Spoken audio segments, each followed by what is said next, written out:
Welcome to LeadsCon Live, a place where you'll hear great conversations with movers and shakers about the latest trends in the lead generation industry. LeadsCon Live is the home for all things lead generation.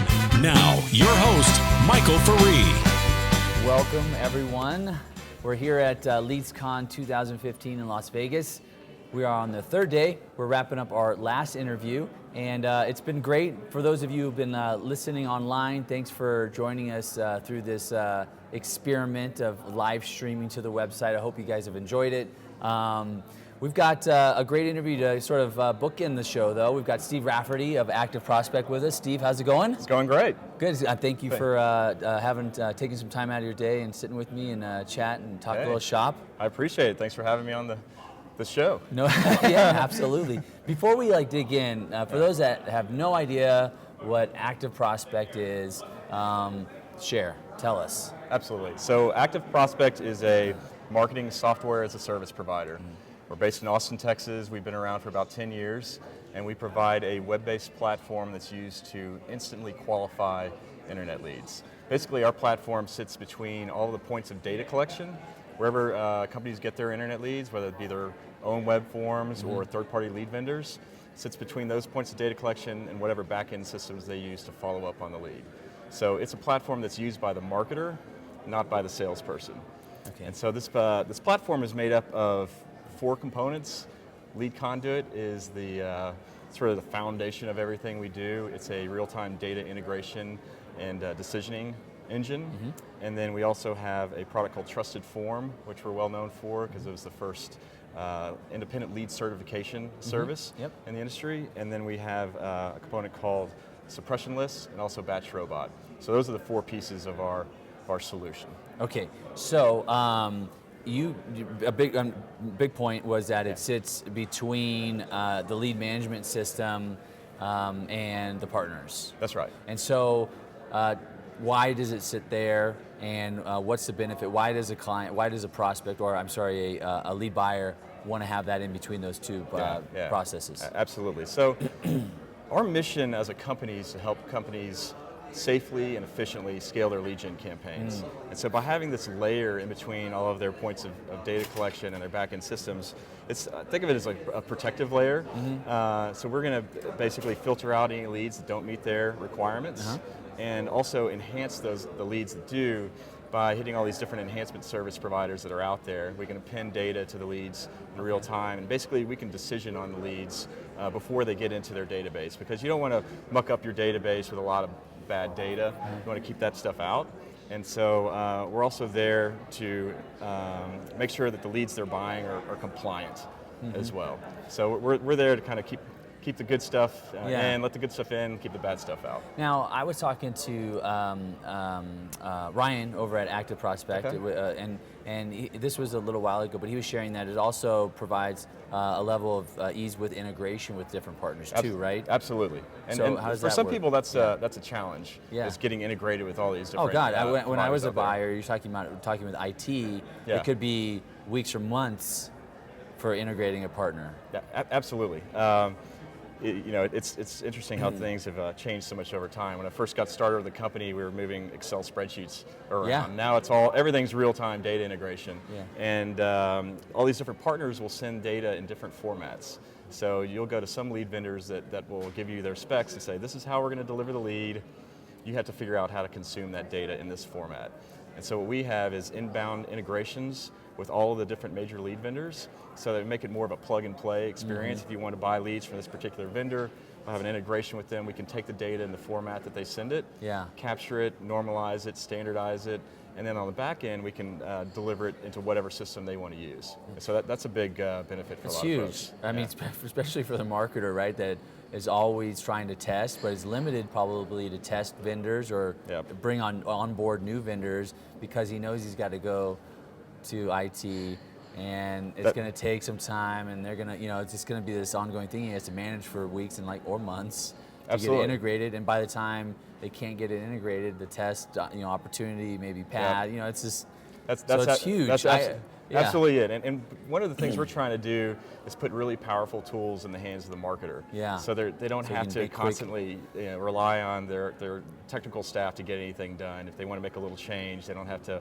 put it in the queue and wait 3 months to get it done.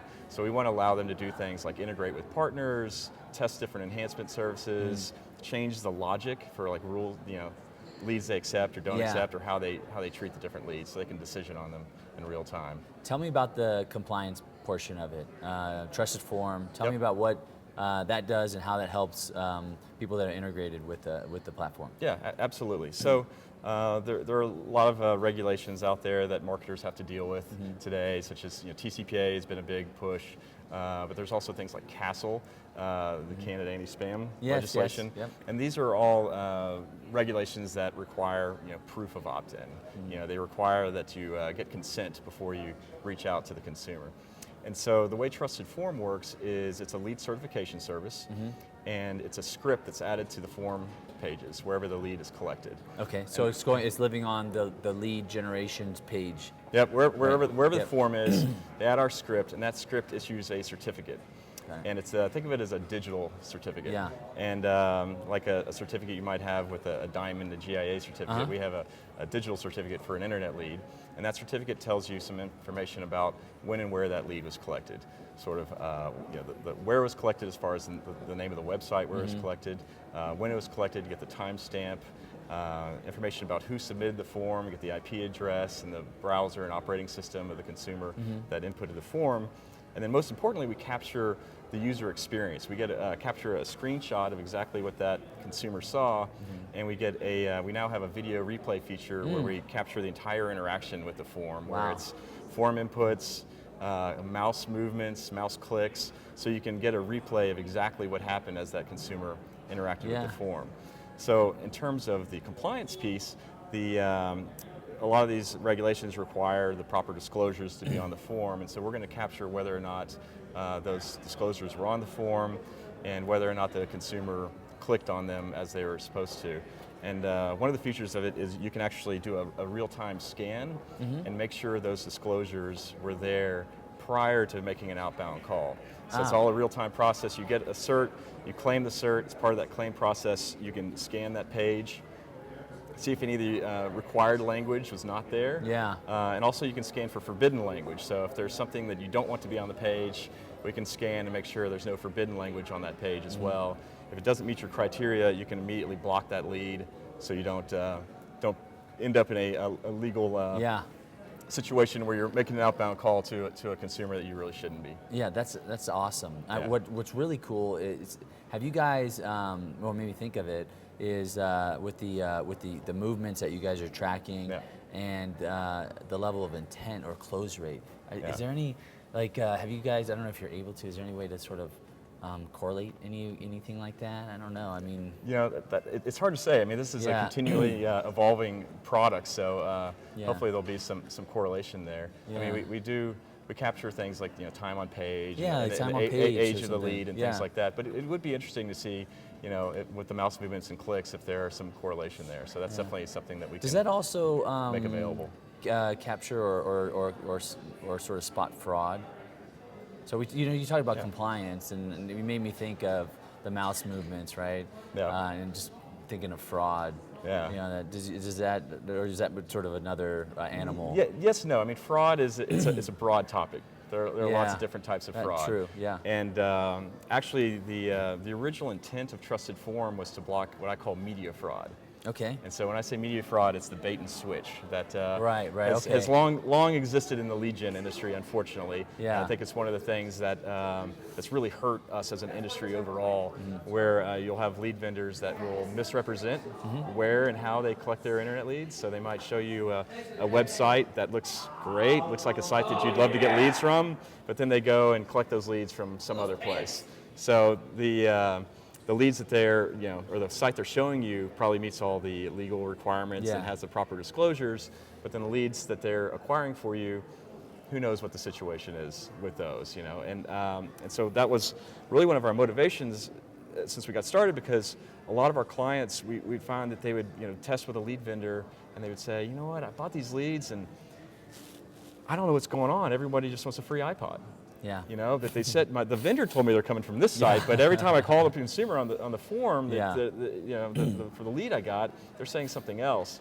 And so we wanted to allow the lead buyer to independently verify what they're buying. Like, did they actually fill out this form or not? What's the intent of the consumer? Because I believe the intent of the consumer is the real driver of quality. And so that was our original motivation, just allow the buyers to know what they're buying, then they can price it effectively or appropriately, and go from there. And then it was really all that, after that, you know, because we launched this in 2010, after that all the regulations started to get tighter, and people said, oh, we really have to do this for legal reasons. Yeah. But I think the true motivation is to do it for financial, to make sure you're getting good quality and brand protection. Those are like the three risks that I see. There's brand risk, financial risk, and legal risk. I mean, and for the longest time, buyers had no idea where the leads were really coming from. The pages at the content and all that sort of stuff that you're talking about, and now they can see that and confirm. They can verify. Have you?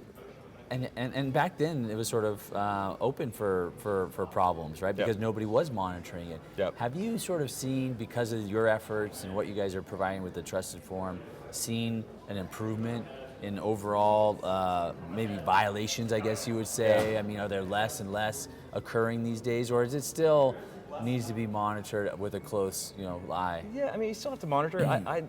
I like to be optimistic. I think things have gotten a lot better. Yeah, I think so too. And I think a lot of the sort of the shadier actors in the industry, you see those companies are just out of business now. Yeah. And I'd like to say we helped, maybe like clean things up, but I know we did in certain situations where our clients stopped purchasing with certain providers because they identified there's some bad stuff going on. So I think overall the industry's been cleaned up a great deal. Good. So you guys, you've been sort of using mortgage as an example in some of your discussions here. Is that a main sort of focus for you guys, or are you agnostic? Tell me about what absolutely. So we work across all different industries. I mean, we have clients in education, insurance, financial services, consumer packaged goods, which we don't really see at the show as much. But companies like Meredith Publishing, people like that. So people that are a little bit different. So we're really across the board with all different types of companies. Great. But lately, been focused more on mortgage. Yeah, and you said 2010, ActiveProspect was founded? Oh no, we've actually been around for a little over 10 years, 2004. 2004. Yeah. So you've seen a lot of change and evolution in the industry. Tell me about what you've seen. I mean, if you look back at 10 years, what are sort of the big items that sort of I'll make you think a little bit here. What are those items that you see? I'm always curious, for us quote unquote old timers in the industry. What's changed? Absolutely. Well, I already dated myself when I mentioned that. When I was getting started, we were sending Excel spreadsheets around, right? For the leads. Like internet too. It's like dog years too, right? 10 years, like 60 years. I know, it's been a long time, and then it's too long. I think that to me the biggest change has been in all these what I call enhancement service providers. So when we got started, you're hoping the fields, the required fields were there. If you got that, you're doing pretty well, right? You check a phone number, is it 10 digits or not? Yeah. That's the kind of stuff that was happening, in the 2004 timeframe. And now you fast forward, and there's like a whole laundry list of enhancement providers out there. And when I talk about enhancement providers, I mean real-time phone verification, real-time email verification, lead certification, data append, lead scoring. There's a lot of really cool services that are available now, which just weren't around 10 years ago. And to me, that's one of the more exciting things that's going on in the industry is the beginning of all these different services. And one of the things we're trying to do as a company is make it really easy for marketers to utilize those services, because most of them are API-based services, and so you're like, I want to use that, but how do I plug it in? Right. And we want to make it easy to plug them in. So not only vendors, easy to onboard vendors, you're saying that third-party services like those are integrated into the platform as well? Absolutely. Oh, okay, absolutely. Great. So our model in LeadsCon is we have something we call a lead flow. And basically, it's a series of steps that a lead will go through before it goes to its final destination, to your CRM or lead management system or ESP or a combination of all those things. Yeah. As part of that flow process, we allow people to utilize any third-party enhancement service they want. So we're a believer in using best of breed. So we allow our clients to choose what providers they want to work with, and we're an open platform, so we allow them to use any enhancement provider they want. So and we that's don't even limit that's that. even bigger than the partnership with vendors. I mean, is being able to test things that are arguably much harder to integrate than onboard a new vendor, and that's even difficult. Absolutely. As we talked about. Absolutely. So we do things like if they want to try one of these enhancement providers, if we've got a plug-and-play integration, they can just drag and drop that into their flow, test it out, get the data, and see if it's helpful for them or not. Yeah. And part of it is there's really two pieces to it. One is getting the integration with those enhancement providers, being able to pull that data in and utilize it. The other piece is acting on it. And so we give them rules-based logic where they can define what they want to do based on the results they get back. So using that data. That's great. So if someone wants to find out more about ActiveProspect and sort of what we only covered the surface really of what you guys are doing. What's the best way to get a hold of you? Just go to ActiveProspect.com or is there an email? Or? You can email me directly, steve@activeprospect.com, and love to talk to you. Great. More. Well, I appreciate you sitting along with me and talking shop for a little bit. Thanks a lot. Hey, thanks for taking the time. I appreciate it. Thanks. All right. Thank you for joining us today at LeadsCon Live. Join us again for the next conversation and stay on top of the latest happenings with lead generation.